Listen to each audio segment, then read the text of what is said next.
देश के भविष्य प्रिय विद्यार्थियों, आप सबको सादर नमस्कार। कैसे हैं आप सब? आशा करता हूं कि आप लोग मंगलमय होंगे और आप लोग आज का सही ढंग से उपयोग कर रहे होंगे, क्योंकि आपको परीक्षा भवन में बेहतर प्रदर्शन करना है और आपको बिहार भर में, अपने जिला भर में एक अनमोल स्थान हासिल करना है।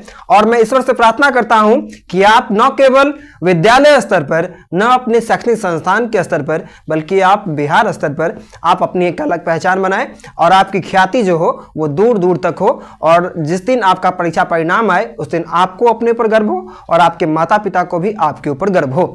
इन्हीं मंगल शुभकामनाओं के साथ आज आपके बीच में पुनः हाजिर हूं एक और केमिस्ट्री का अध्याय लेकर के, जिस अध्याय का नाम है कार्बन एवं उसके यौगिक। तो कार्बन एवं उसके यौगिक से जो भी इंपॉर्टेंट प्रश्न है उन प्रश्नों को अब मैं आपके बीच में रख रहा हूं। आप लोग केवल ध्यान से सुन लीजिएगा और ऐसी आशा ही नहीं वरन उम्मीद है कि आप लोगों को जब यह सेशन समाप्त हो जाएगा तो वो तमाम प्रश्न आपको सदा के लिए स्मरण हो जाएंगे। तो प्रथम प्रश्न है इस पाठ से कि उत्प्रेरक क्या है।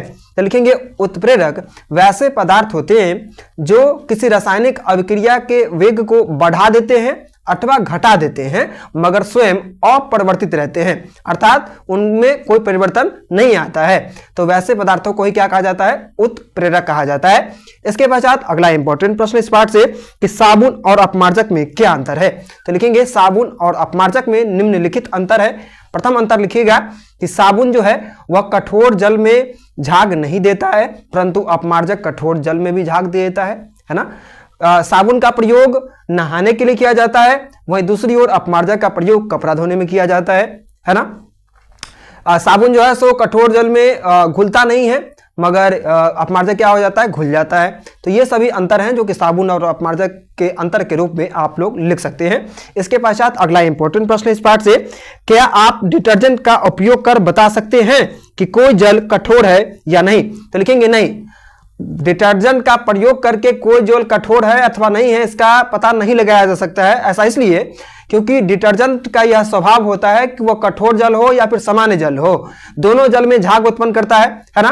तो डिटर्जेंट का प्रयोग कठोर अथवा जो सामान्य जल होता है उसमें नहीं करना कठिन नहीं। हाँ, यह प्रक्रिया साबुन के साथ करना आसान है। साबुन जो है वह कठोर जल में झाग नहीं देता है ना, मगर डिटर्जेंट दे देता है। तो डिटर्जेंट कठोर और सामान्य दोनों जलों में झाग दे देता है, तो इसलिए इसका पता लगाना क्या है? कठिन है। इसके पश्चात अगला इंपॉर्टेंट प्रश्न है जो किण्वन की क्रिया क्या है।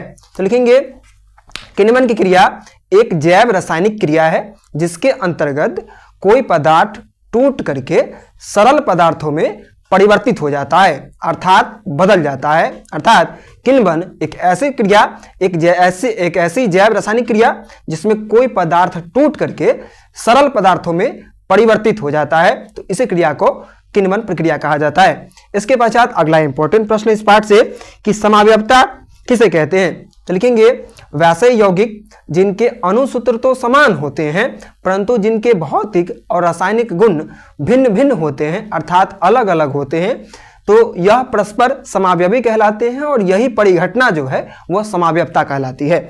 इसके पश्चात अगला इंपॉर्टेंट प्रश्न जो है वह यह है कि अभिक्रियाशील समूह क्या है।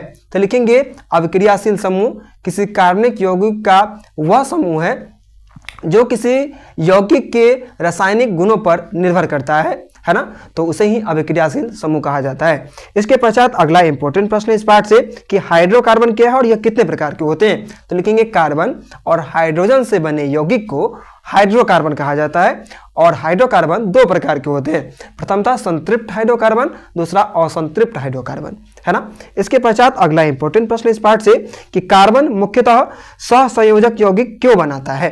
तो लिखेंगे परमाणु के स्तक में 4 इलेक्ट्रॉन होते हैं और यौगिक बनाने के लिए वह 4 इलेक्ट्रॉन को न तो खो सकता है और न ही ग्रहण कर सकता है, अर्थात यौगिक बनाने के लिए वह 4 इलेक्ट्रॉन का साझा करता है।